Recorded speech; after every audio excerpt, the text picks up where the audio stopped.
મિત્રો, ઈરાને જે આ વખતે યુદ્ધ કર્યું છે, જે ફાઇટ આપી છે ખાસ કરીને અમેરિકા અને ઇઝરાયલ ઉપર, એ ખરેખર કાબિલે દાદ છે.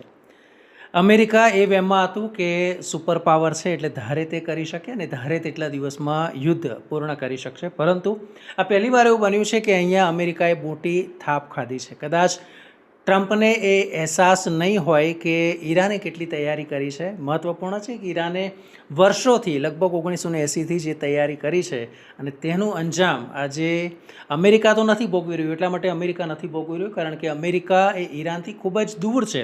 પરંતુ જ્યાં જ્યાં સૈન્ય ઠેકાણાઓ અમેરિકાએ સ્થાપ્યા હતા, એટલે કે જે આજુબાજુના દેશોમાં, ખાસ કરીને યુએઈની વાત કરીએ, બહેરીનની વાત કરીએ, ઓમાન છે કે પછી સાઉદી અરબ છે, સૌથી વધારે નુકસાન આપણને ત્યાં જોવા મળે છે. કુવૈતમાં આપણને તે નુકસાન જોવા મળે છે. અને ઇઝરાયલમાં પહેલી વાર કહી શકાય કે જે તેલ અવીવ છે, જે તેની રાજધાની છે, ત્યાં જે નુકસાન થયું છે એ કદાચ જે નેતાન્યાહુ છે તેણે તેની કલ્પના પણ નહીં કરી હોય. તે હદ બહારની તૈયારી છે તે ઈરાને કરી હતી.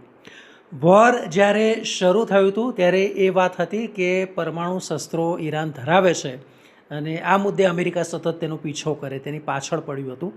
ઇઝરાયલે અચાનક વોર કર્યો, હુમલો કર્યો ને ત્યાર પછી અમેરિકાએ પણ તેમાં ઝંપલાવી દીધું.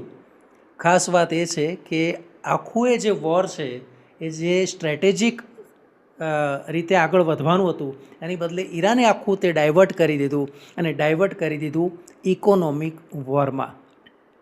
મિત્રો, ઇકોનોમિક વોર એટલા માટે કારણ કે એની પાસે જે ભૌગોલિક લાભ હતો તે એ હતો કે મિડલ ઇસ્ટના જે દેશો જે ક્રૂડ ઓઇલ છે એની જે નિકાસ ત્યાંથી કરતા હતા એ તમામ છે લગભગ વિશ્વનો 20% જેટલો જે ક્રૂડ ઓઇલનો જે જથ્થો છે એ ઈરાન પાસે આવેલો એક એવી સાંકડી પટ્ટી છે જેને આપણે સામુદ્રધુની કહેવાય. અને આ સામુદ્રધુની છે ત્યાં એનું નામ છે હોર્મુઝ. તો આ હોર્મુઝની જે સ્થિતિ છે ત્યાંથી વિશ્વનું 20% પેટ્રોલિયમ પસાર થતું હોય છે અને એ હોર્મુઝ પર સીધો જ એટેક ઈરાને કર્યો છે. અમેરિકાને એ ધારણા નહોતી, જે આરબના અન્ય દેશો છે તેને પણ એ ધારણા નહોતી અને તેને કારણે આખી બાજી છે તે પલટાઈ ગઈ છે. હવે જે કહેવાય કે જે હાડકું છે એ ટ્રમ્પના ગળામાં ફસાઈ ગયું છે, બહાર નીકળી શકતું નથી, અંદર પચાવી શકતું નથી. અને આ જ કારણ છે કે નાટો સહિતના વિશ્વના જે દેશો છે એણે પણ અત્યારે જે અમેરિકા છે તેનો સાથ છોડી દીધો છે. મિત્રો, ઈરાન આમાં કેટલું સફળ થયું કે પછી અમેરિકા છે તે ફેલ ગયું, આપનું શું કહેવું છે કોમેન્ટમાં ચોક્કસ લખજો. આવા જ વિડીયો જોવા માટે અમારી ચેનલને સબસ્ક્રાઈબ કરજો. ધન્યવાદ.